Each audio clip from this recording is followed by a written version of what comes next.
Hey everyone, welcome back to Google Workspace Recap, where we review everything new to Workspace every week. My name is Jesse Nolan, my co-host is Steve Larson, and we're here to help you keep up. Apologies for last week's episode only going out on Friday. With everything going on last week, with the war and so on, I just didn't have the capacity to edit and get it out until Friday and upload it any earlier. This week has thankfully been a lot better, despite the war still going on. It's a little bit more, I guess, adjusted. Or I'm a little bit more adjusted, which is not great, but such is life. Like I said, the show must go on. So this week, my productivity should be mostly normal, and this show should go out normally on time. On another note, I'd also like to congratulate our friends Colin and Rose on the launch of the 4th season of SaaS Showdown. Look them up as SaaS Showdown on the podcast platforms and on the video side on our tabGeeks YouTube channel as part of the tabGeeks network. Their first episode is fantastic. They've got the same energy and awesome knowledge sharing as before, and they've got some really cool things planned for the season, so definitely go and check that out. Steve, how's it going? Pretty good. Yeah, I saw that new episode pop up. I haven't had a chance to look at it yet, but that was SaaS management platforms. I actually just came across a new one recently. Yep. Speaking to them, they are based out of the UK. I'm trying to remember which one? The company. Oh, you know. I'm trying to remember the name of them right now. They are called. It was actually just on the site a few minutes ago. In fact. And now I forgot it. I'll find it here. I actually have a meeting with them tomorrow. Oh, that's funny. Yeah, there's been a couple of those. Cloudera. Yeah, I've seen them going around as well. There's a couple of new ones. There was Blissfully as a SaaS management platform, and then they got bought out by Vendor, and then Vendor forced everybody onto vendor contracts, which were significantly more expensive. And I don't really like it when companies do that, and I honestly wasn't really using it all that much to really be worthwhile to buy, the full vendor platform and so on. So glad to see some new blood in the race, and competition is always great. So, if you want to hear more about that, then definitely go and follow that show. Yeah, Shorter show this week than I think I last looked week. Blissfully when you said you were starting to use it a while back. Yeah, I know it was a great tool. It was really simple, straightforward SaaS. Basically management of all of the SaaS things, because it would, like most of these do, it's able to go into your, to Google Workspace and whatnot, and be able to detect what other platforms your users are connecting to, and then surface, okay, you've got, this billing coming in through this credit card or this email, or however, each platform is different how they do it, but they essentially are able to scan your systems and say, okay, well, you've got this team with 50 licenses of Asana, and they're only like 2 people are using it, and that's an enormous waste of money. And so that's where these become really useful. Yeah, I guess now the top results when you search for Blissfully is their competitor, Zluri, which comes up because Blissfully doesn't really exist anymore, so that name's not really active. So there's a comparison page. I've heard some good things about Zluri as well. So definitely, like I said, some new blood in the space, options. And always happy to see that. Yeah, I remember I was using like Snow, which is what I used, 20 years ago, whatever it was. Which one? Snow software. It's really before old. My time. Yeah, yeah. It was. We were required to use it for our Microsoft. Did it run off a CD-ROM? Well, yeah, I think at one point it did, but it was required for our Microsoft audit. Oh wow! Because it was Microsoft required you to use one of the 2 approved vendors they had for licensing audits, and Snow was one of them. Yeah, throw it up on the server. Yeah, sure, it was a CD, not a floppy. It could have been both. Yeah, I think they sent the updates on floppy. 45 floppies in order to install it, one at a time. Yeah. Oh, the dark days. I'm so glad that storage media has increased significantly, and we don't have to pull garbage like that anymore. Yeah. Well, we have a pretty normal number of updates this week. 5 during the week, 1 at the end of week recap post, and then a couple articles here from the news, things that are happening there with Google. So first, we have silent release. It's a new mention here for the smart chips coming out, being able to use ad ratings to Google Sheets. Next, there's an update here for being able to export Google Meet hardware fleet data and a bulk device configuration, so making it easier to mass update those other than one. It used to be just one by one to configure each of those Meet devices. So welcome change there. Next, you can now book conference rooms directly from Google Meet hardware devices. And at Jesse's favorite here, we have some full HD capabilities for group meetings in Google Meet. There's still a little caveat to it, but we're getting closer and closer to being full HD. You still have to actively engage and pin a video feed if you want it to be 1080. Next, so frustrating. I know. Next, we have there's also some more smart replies being expanded here to everywhere you receive messages in Google Chat. Unfortunate that smart replies got removed from Google Voice though a little while back. I don't know if anyone saw that update, but Google removed smart replies from Google Voice, like messaging. Yeah, and then last update to round things out for the week is that there's a more consistent experience for the guest list in Google Calendar. And then in the news, we have three items here: password lists by default, making the switch to passkeys. So that has come to fruition finally. Things have kind of ironed out the kinks a bit there. I know it was a little bit cumbersome when it first rolled out. It was actually clicking more buttons than I would have done before with security keys, but that has since changed. Next one is that Google.com is testing a news-filled homepage, just like Bing and Yahoo. So some changes there to the simplified view. I'll see. Bring back iGoogle. Right? Yeah. Yeah.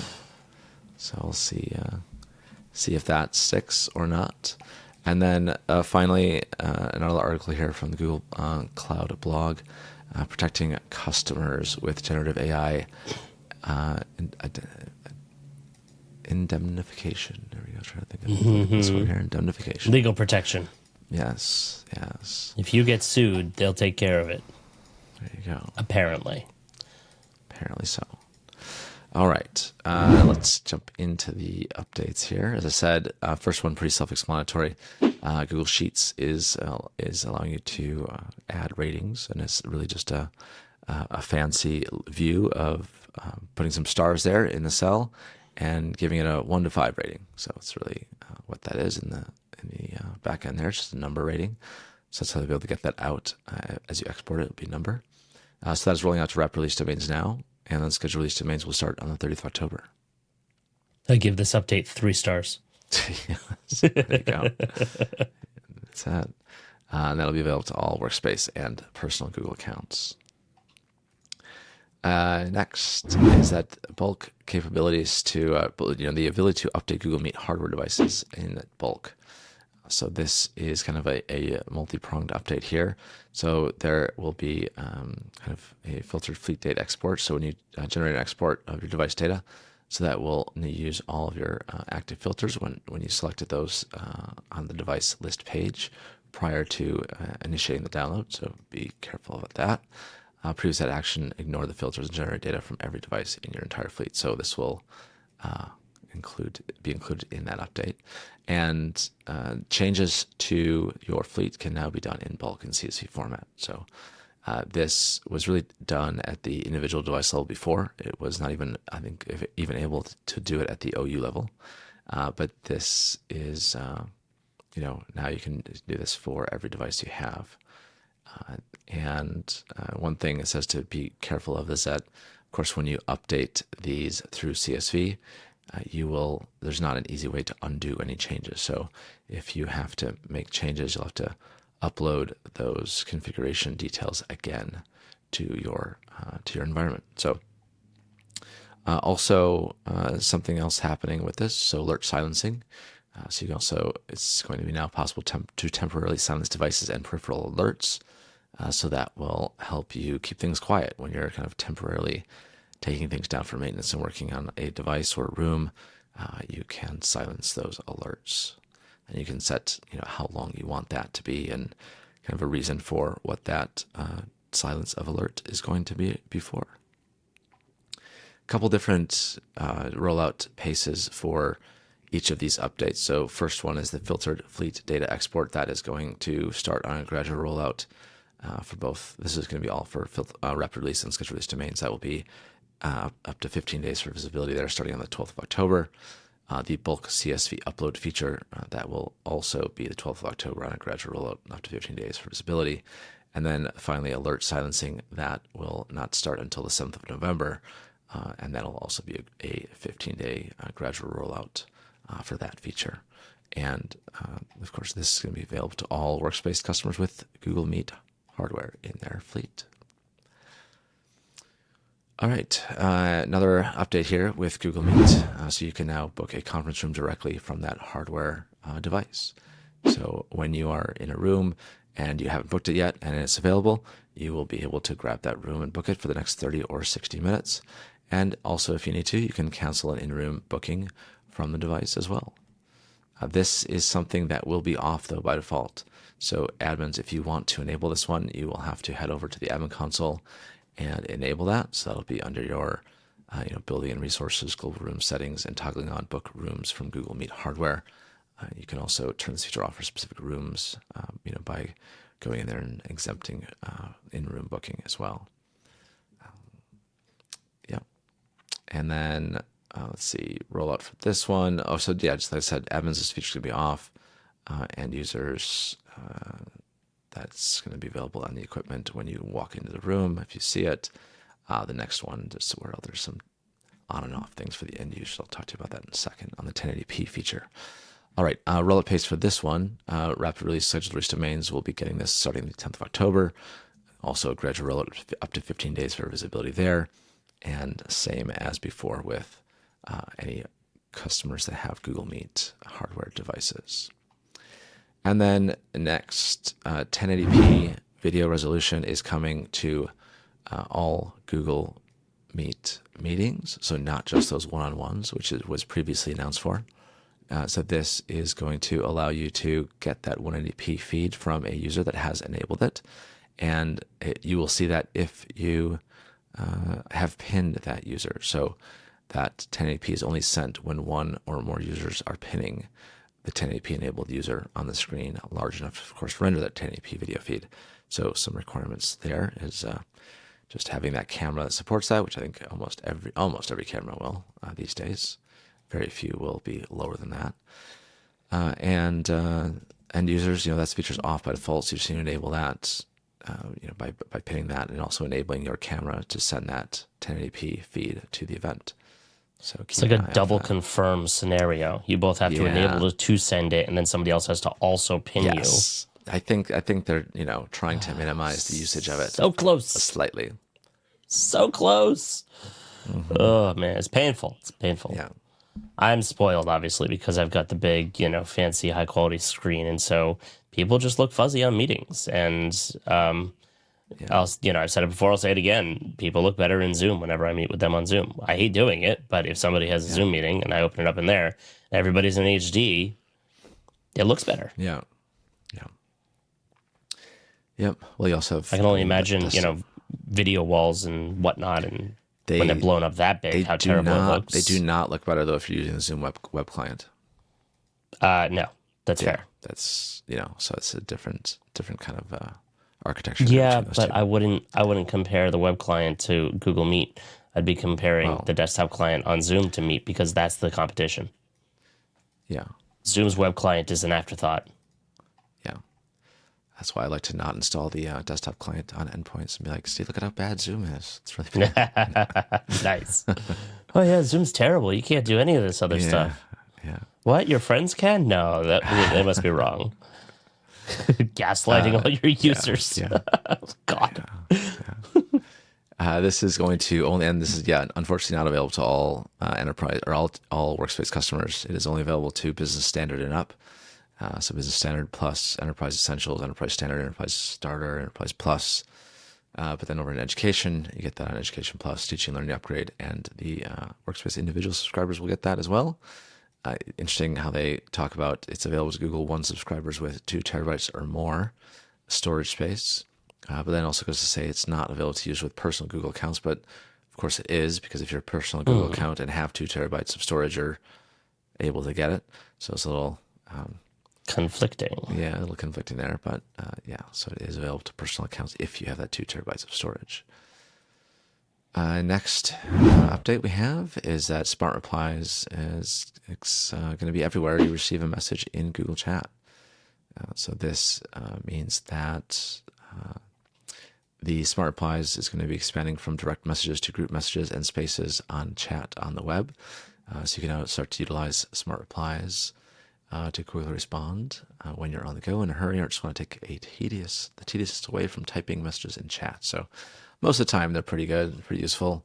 I think, I don't know how often I use them, but they can sometimes be slightly helpful to get a response back pretty quickly. You still have to tap it twice, though. You have to select which one you want and then click send. So it doesn't automatically send it, which I think is, a little good thing in case you clicked the wrong thing, didn't want to send it. I'm torn about that. On one hand, I want it to go as fast as possible. On the other hand, I do sometimes use those where it'll be like, okay, thanks, but it has like exclamation mark on it. And the exclamation mark feels like just a little bit too much. So I like that I have the ability to remove said exclamation mark. So, I don't want to convey too much excitement here. It's just a simple, okay, thanks, will do. But that being said, I also like things moving as quickly as possible because we're all way more busy than we can possibly handle. So, Well, that one's going to be available to everyone right now and available to all Workspace and personal Google accounts. And then finally, last update we have here, the more consistent experience for the guest list in Google Calendar.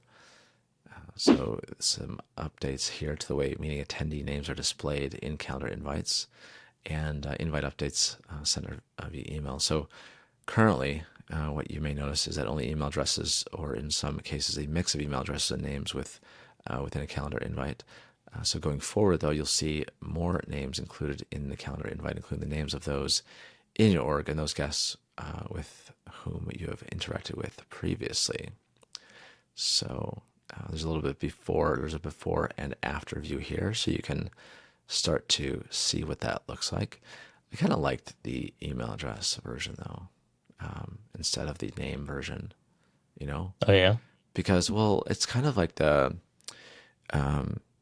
was happening when you were emailing people and was saying, oh, this person's outside your organization, and we give you that warning, right? When you might type in someone's name and put their personal email address in. Well, this is kind of the same thing. Like if I'm seeing their name, then I don't know, did I send it to the right Isaac Newton, the right Stephen Hawking, or, did I send it to his university address or his home one, Don't really know where I sent it to. For those on the podcast side, these are some of the example names in the events that Google has posted here. Yes. Albert Einstein as well. Yeah, Isaac Newton 12. Well, Isaac Newton 1 through 11 was taken, it seems. Yeah, I'm trying to think if there's some significance about 12, though, with Isaac Newton. Is there? Did you just Google it? I don't know. I mean, I did, but I'm not really sure what's really matching here. Not seeing anything. Nothing too definitive. Isaac Newton's 12 Articles in God? Yeah, but I don't think that's... I don't think that's it. No, I think that's something else. Yeah. I don't know if anyone knows what that might be reference to. Let us know. Yeah. Hit us up. And who's Vikram Sarabhai? Indian physicist and astronomer. I learned something. How about that? There you go. 1919 to 1971. Initiated space research and helped develop nuclear power in India. Yeah, but then his email address is vikram.isro, Vikram Isro. So see? So Well, ISRO is the Indian Space Research Organization. That one I knew. I didn't have to look that one up. Oh, really? Okay. Yeah. ISRO. Okay. Indeed. Okay. Mm-hmm. Interesting. Okay. Who have made some incredible jumps forward in space exploration. So... Interesting that they would use that as the email address and then okay. Interesting. Someone did a lot of work here with the screenshots on that, creating those. Somebody is obviously a fellow space and physics nerd who is also on this team here. So good call outs there. And you saw the location too. Zurich. What is that? CERN. Yeah. Well, no. Miss Miu is actually a restaurant, a restaurant in Switzerland. So it's I don't know, just a Korean restaurant in Is it Switzerland. around the So corner from CERN? I don't know. I guess could be. Probably not. No, it's like right downtown, right by the main station. I mean, CERN is a mile long underground, so theoretically somewhere. Yeah. This is full of little Easter eggs here. I love it. Yeah. All right. So details on this update. You need to just turn on context sharing within your directory settings to ensure the profile names are displayed. And users will start to see that change in your calendar invites when this rolls out. And that is rolling out to rep release domains starting on the 13th of October on a gradual rollout up to 15 days for visibility. And then also on the same gradual rollout, you'll see that starting on the 25th of October for those scheduled release domains. And this will be available to all Workspace and users with personal Google accounts. That wraps up the updates for the week. Over to you, Jesse, for news updates. Sorry, I'm still Googling Miss Miu. Oh, okay. It's 3-hour drive away from CERN, so maybe not. It's just, I mean, because CERN's over in Geneva, isn't it? That's on the border. But yeah, it is. I mean, it's in Geneva. It's on the border of, what do you call it? Anyway. Yeah, that's what I mean. But this over is to the news. Yeah. Right. Yeah. Okay, so over to the keyword, Google's blog. Safety and security section, passwordless by default, make the switch to passkeys. Always a fan of them talking about this because that means that it's continuing to move forward and being promoted and more people can learn about it. We've talked about passkeys a bunch of times on this show here. It has been working quite well for me. Steve, have you had a better experience? You were complaining recently about some of your passkey logins. No, I mean, now it's definitely faster, better. I mean, like I said, I was even getting in with passkeys that weren't prompting me for any like fingerprint or password. You know, once I logged into the device itself, that acted as a passkey. Interesting. So this article is also talking about how more groups are adopting passkeys. So YouTube, Search and Maps, which are obviously Google products, but also Uber, eBay, I think Starbucks, I also heard. WhatsApp is working on it. So, every step towards getting rid of passwords and adopting a more secure option that is also simple, fast, and easy to use is just a step closer to less people getting hacked for stupid reasons, such as garbage passwords. So, big fan of that. If you're curious about more of this, then go ahead and read the blog post in the show notes. And now, my yearly plea to bring back iGoogle, which is basically for those who are newer to the Google world. Back in, 2004 or something, or possibly earlier, they had a homepage that you could customize with your own personal widgets and things like that. And it looks like this is pretty close to that. It's got the Discover feed on it, just like you do on mobile. You've got At a Glance, which shows some of their stock information, or a football game for the European folks out there, the non-Americans, soccer for the Americans. And the weather up there. So, it's interesting. I think it's a good move. Some people may think it's a terrible move. I think that it's a good move as long as the homepage loads with your cursor in the search box so that I can still just continue directly from there. Although, quite honestly, given that I use Chrome for everything all the time, I don't ever actually go to google.com for much. So I would if all of this stuff was on here. The question is then, are they going to put ads on it? What's it going to look like? But essentially, they are testing it and considering it. Apparently, this is something that Bing and Yahoo still do. Those are two pages on the internet that I try very hard not to go to, if at all possible. So I wouldn't actually know. I do know that every time I open Edge, it's trying to get me to go to Bing and use it for anything they can, which is rather frustrating and annoying. The Verge reached out to somebody at Google about this and was told that the homepage here is an experiment that is currently being run in India. So I guess we will see if it continues on here and if it expands around the world. They do reference here that once upon a time, Google worked this way with iGoogle, where you could customize your Google homepage with various news, weather, and stock widgets. So interesting. It's always good to see Google still playing around with these different things and figuring out better ways to make it an option. And, quite frankly, hey, Google, make it oh, sorry, I just set off all of your things, didn't I? Including my own. I set off all the Google Homes and Assistants, damn it. Make it an option, give me the ability to what do you call it? To choose, right? Yep. Yeah, and that iGoogle was actually launched May 19th, 2005, so you're very close to the year there. It lasted about 9 years, looks like. November 1st, 2013 is when it went down. Right.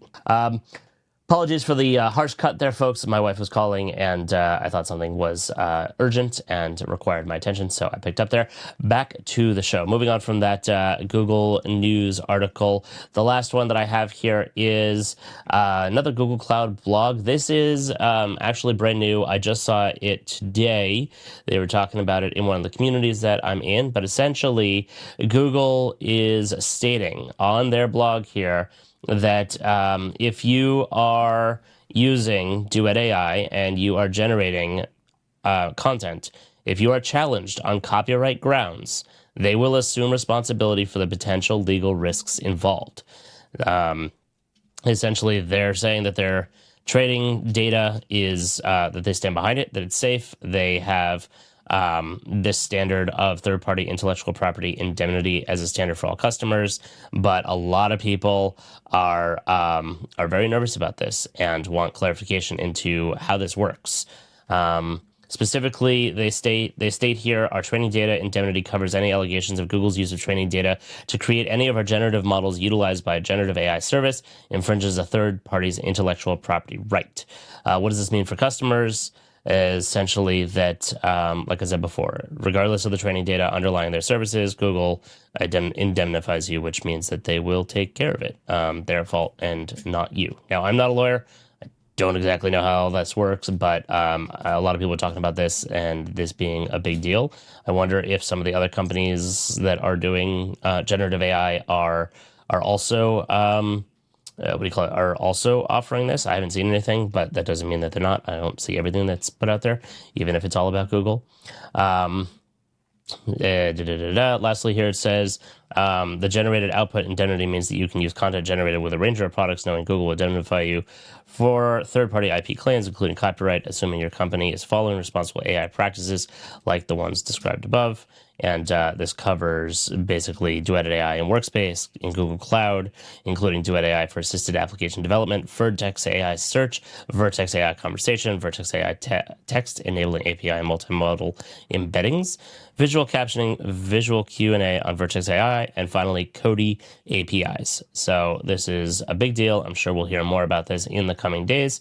And this is posted with the VP of Legal on Google's Cloud blog, which is why this is all legalese sounding and difficult for me to actually get out of my mouth because I'm not used to speaking legal words, as well as the VP TI Security and CISO of Google Cloud. So big deal here. If you're interested in more information, there are some links in this article, so go and check it out in the show notes. And with that, you had a super long show last week, or relatively long show last week, nice and short this week, under half an hour, so I will let you all go. Thanks for sticking with us again. Check out SaaS Showdown. There's going to be a link right over here, or here. I forget exactly where I put it on the end video screen. Do me a favor and click that and go and enjoy that show next. Hit the subscribe button if you haven't. Leave a review on YouTube. And thanks if you're on the podcast side for always listening to us and staying with us week after week. Have a great week, and we'll see you next time on Workspace Recap.